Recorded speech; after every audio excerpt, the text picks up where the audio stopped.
سورہ النحل رکوع نمبر 12 تلاوت وَيَوْمَ نَبْعَثُ مِنْ كُلِّ أُمَّةٍ شَهِيدًا ثُمَّ لَا يُؤْذَنُ لِلَّذِينَ كَفَرُوا وَلَا هُمْ يُسْتَعْتَبُونَ وَإِذَا رَأَى الَّذِينَ ظَلَمُوا الْعَذَابَ فَلَا يُخَفَّفُ عَنْهُمْ وَلَا هُمْ يُنظَرُونَ وَإِذَا رَأَى الَّذِينَ أَشْرَكُوا شُرَكَاءَهُمْ قَالُوا رَبَّنَا هَؤُلَاءِ شُرَكَاؤُنَا الَّذِينَ كُنَّا نَدْعُو مِن دُونِكَ فَأَلْقَوْا إِلَيْهِمُ الْقَوْلَ إنكم لكاذبون وألقوا إلى الله يومئذ السلم وضل عنهم ما كانوا يفترون الذين كفروا وصدوا عن سبيل الله زدناهم عذابا فوق العذاب بما كانوا يفسدون ويوم نبعث في كل أمة شهيدا عليهم من أنفسهم وجئنا بك شهيدا على هؤلاء ونزلنا عليك الكتاب تبيانا لكل شيء وهدى ورحمة وبشرى للمسلمين. سورہ النحل رکوع نمبر 12 ترجمہ کنز الایمان. اور جس دن ہم اٹھائیں گے ہر امت میں سے ایک گواہ، پھر کافروں کو نہ اجازت ہو نہ وہ منائے جائیں، اور ظلم کرنے والے جب عذاب دیکھیں گے اسی وقت سے نہ وہ ان پر سے ہلکا ہو نہ انہیں مہلت ملے. اور شرک کرنے والے جب اپنے شریکوں کو دیکھیں گے کہیں گے اے ہمارے رب یہ ہیں ہمارے شریک کہ ہم تیرے سوا پوجتے تھے، تو وہ ان پر بات پھینکیں گے کہ تم بے شک جھوٹے ہو، اور اس دن اللہ کی طرف عاجزی سے گریں گے اور ان سے گم ہو جائیں گی جو بناوٹیں کرتے تھے. جنہوں نے کفر کیا اور اللہ کی راہ سے روکا ہم نے عذاب پر عذاب بڑھایا بدلہ ان کے فساد کا.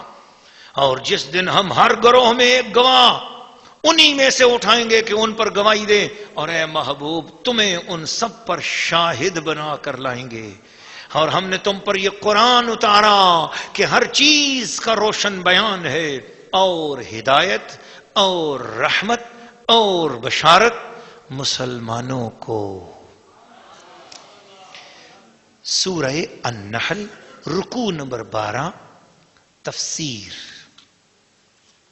ناظرین و ناظرات، سامعین و سامعات، اس رکوع کی تفسیر میں اللہ کریم نے قیامت والے دن کو گواہی کا دن فرمایا ہے. پہلے تو قیامت کے ثبوت میں اس کے حق میں بہت زبردست دلائل دینے کے بعد یہاں پر بتایا کہ وہ دن کیا دن ہوگا، اس دن کی حیثیت کیا ہوگی، اس دن کی شان کیا ہوگی، اس دن کی عظمت کیا ہوگی. فرمایا وہ دن گواہی کا دن ہوگا. اس دن کافروں کو کوئی اجازت نہیں ملے گی، کافر منائے نہیں جائیں گے. اس وقت مشرک لوگ بھی جب دیکھیں گے آج ایمان والوں پر کتنا کرم ہے، تو مشرک ایک دم کہیں گے مولا ہم نے شرک نہیں کیا، یہ ہیں جو بت ہیں جن کو ہم پوجتے تھے. اور بت کہیں گے ہمیں نہیں پتا یہ ہمیں پوجتے تھے.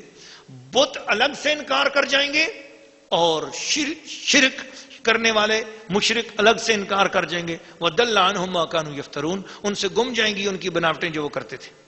الَّذِينَ كَفَرُوا، وہ لوگ جنہوں نے خدا کا کفر کیا، وَصَدُّوا عَنْ سَبِيلِ اللَّهِ، اور اللہ کے راستے سے روکا. کفر کیا اور اللہ کے راستے سے روکا. کفر اور اللہ کے راستے سے روکنے سے کیا مراد ہے؟ فرمایا کفر کیا کہ اللہ کو نہ مانا. صدوا عن سبیل اللہ، سبیل اللہ محمد کا راستہ اللہ کا راستہ ہے. محمد کے گھر جانے والوں کو روکتے تھے. کو عربوں کی قانون تھا کہ حج کے دوران عرب لوگ آتے تھے اور قبیلوں کو بھیجتے تھے کہ بھائی سنا ہے کہ وہاں پر کوئی محمد نام کا بندہ ہے جس نے نبوت کا دعویٰ کیا ہے.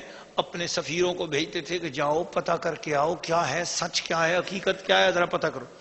اب مشرکین نے بھی ایک ٹولی بنا دی تھی، مکہ کے کافروں نے، گستاخان رسول نے، کہ رستے میں بیٹھ جائیں گے ہم بھی، جو لوگ آئیں گے ہم ان سے پوچھیں گے کدھر آئے ہو، مکے میں کیوں آئے ہو. وہ اگر کہیں گے کہ ہم اللہ کے رسول کو ملنے آئیں گے تو ان سے کہیں گے ہماری مانو تو ان سے نہ ملو، وہ تو جادوگر ہیں ان کے پاس نہیں جاؤ، انہوں نے تو ماں بہن کو جدا کر دیا ہے، وہاں پر تو انہوں نے جو ہے نا سب کو الگ الگ کر دیا ہے، باپ بیٹے سے، بیٹا باپ سے، بیٹی ماں سے، سب الگ الگ ہو گئے.